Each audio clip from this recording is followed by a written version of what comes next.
ভাগ্য কেতিয়াও হাতৰ ৰেখাত নাথাকে, সিদ্ধান্তহে নিজৰ হাতত থাকে। ধৰ্ম যিয়েই নহওক, ভাল মানুহ হওক, হিচাপ কৰ্মৰ হ'ব, ধৰ্মৰ নহয়। শিক্ষাই তোমাক শক্তি দিব, চৰিত্ৰই তোমাক সন্মান দিব।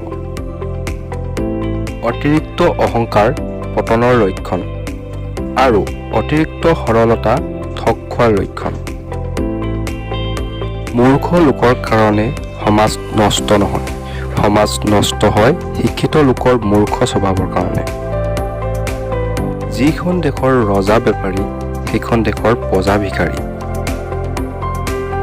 এখন দেশক যদি ধ্বংস কৰিব বিচাৰা, তেন্তে মানুহৰ মাজত ধৰ্মৰ নামত যুঁজ লগাই দিয়া, দেশ এনেই ধ্বংস হৈ যাব।